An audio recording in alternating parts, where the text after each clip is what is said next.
Hello Gemini, this is Inspire 2016 with your weekly tarot reading for the week, commencing the 11th of September until the 18th of September 2023. The first card for you is representing, how do you feel about yourself? Your card is the Nine of Swords.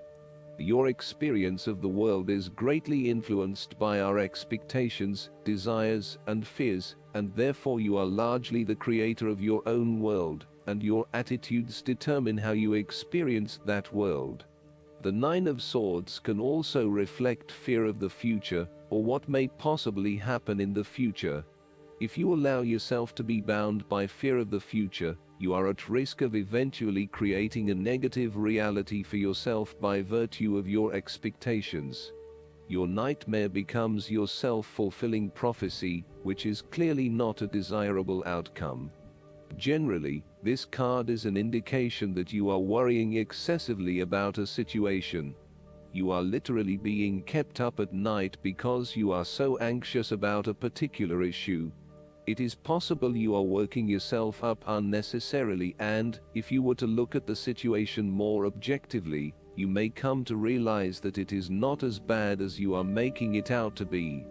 In fact, all that worry and despair is what is making it worse, so rather than fretting about it, do something to change it.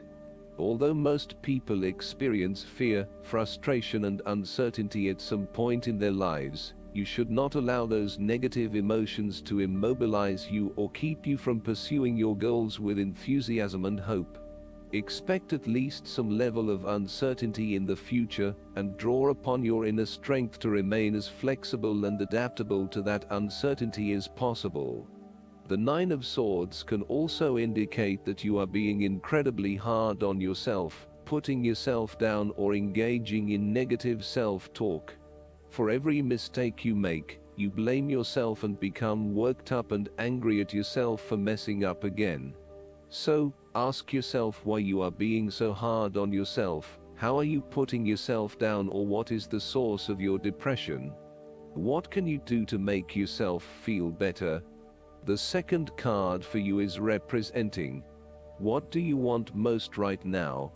Your card is the Two of Wands.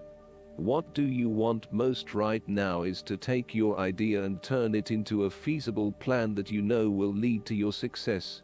It is no longer just an idea, but you now have a plan in place to ensure that your idea is carried out as you had intended. The Two of Wands is also about discovery, particularly as you step outside of your comfort zone and explore new worlds and new experiences.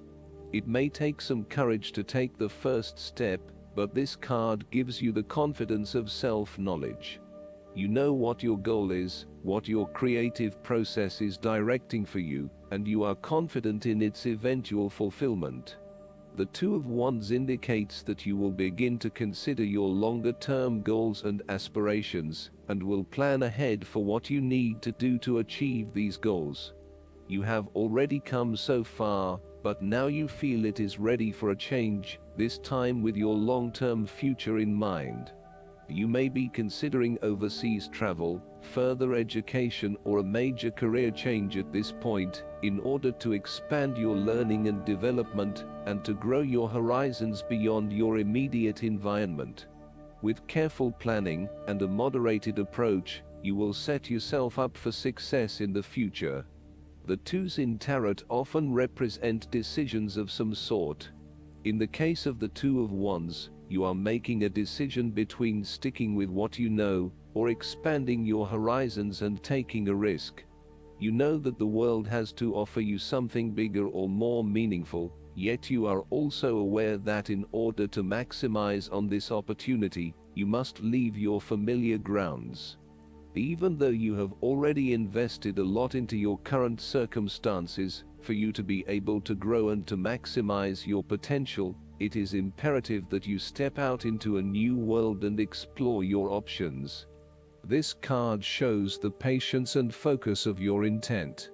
You have got the ball rolling and have started out on your journey, so now it is time to patiently wait for your rewards and watch as your ideas begin to materialize. The third card for you is representing your fears.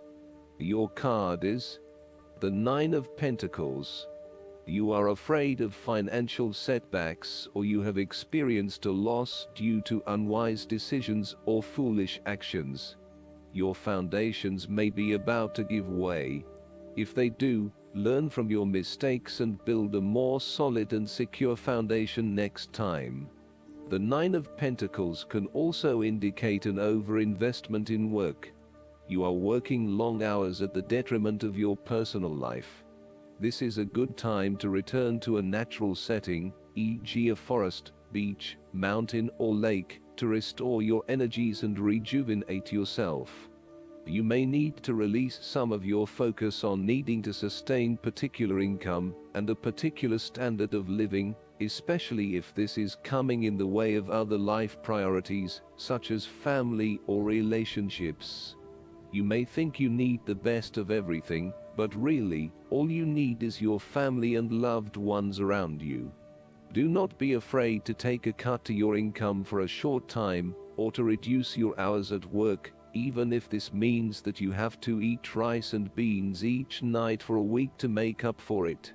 It is important that you are focused on what is most important to you. Finances may need to come second, and while you need to at least have food on the table, there may be some areas where you can cut back and reduce your dependence on material wealth. You want to be able to lead a luxurious life, but there is something getting in the way.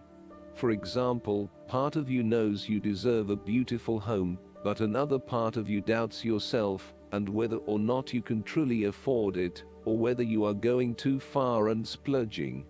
You want to be surrounded by beauty, but you also do not want to be dependent on material possessions for your satisfaction and fulfillment. You do not want to be seen as spending your money frivolously, and so you are reluctant to invest in luxury. The fourth card for you is representing what is going for you. Your card is the Nine of Cups. You will be happy in all areas of your life, such as health, finances, work, luck, love, or relationships. This is your wish card, as its appearance is often taken as a sign that, whatever your heart's desire, it shall be granted in the coming days or weeks. Know that you have paved our own way on the path to success. As a Cups card, the Nine usually refers to an emotionally fulfilling situation, such as the strengthening of a romantic bond, the solidification of a friendship, or the consummation of a sexual relationship. It shows that joy and happiness are within your grasp. In fact, you probably already have them. It is a sign to enjoy the abundance of life, and to feel each of your emotions, as if you had never felt any of them before. See the perfection all around you.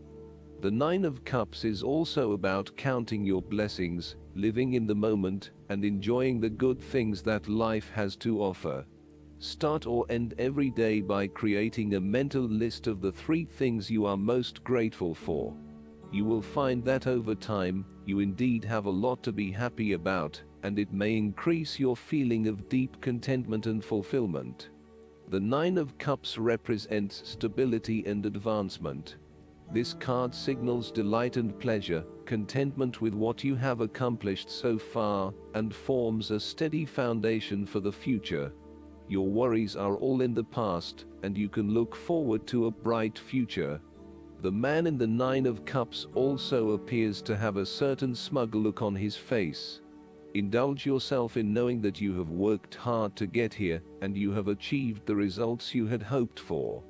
The fifth card for you is representing what is going against you. Your card is the Queen of Cups. You are afraid of your negative emotional mental state play in your head. You are allowing your imagination to run away with you. You mean well, but unfortunately you cannot be relied on. You are letting your emotions take hold, and you are not thinking clearly with your head. At its worst, the precious qualities of imagination and flowing fantasy might turn out to be weakness and thoughtlessness, turning in any direction that any wind may blow, getting lost in a dream world of unreal fantasies. You are becoming easily overwhelmed by emotion, and you are becoming moody, unstable, brooding, suspicious, and overly secretive. The Queen of Cups represents an over-emotional wreck who can be driven to manipulative and vindictive behavior. Your mood swings are making life difficult for others, and you are emotionally draining on those around you. You tend to play the emotional heartstrings to your advantage. Within you, you may also harbor angst and self-loathing for your inability to do more with yourself and your talents.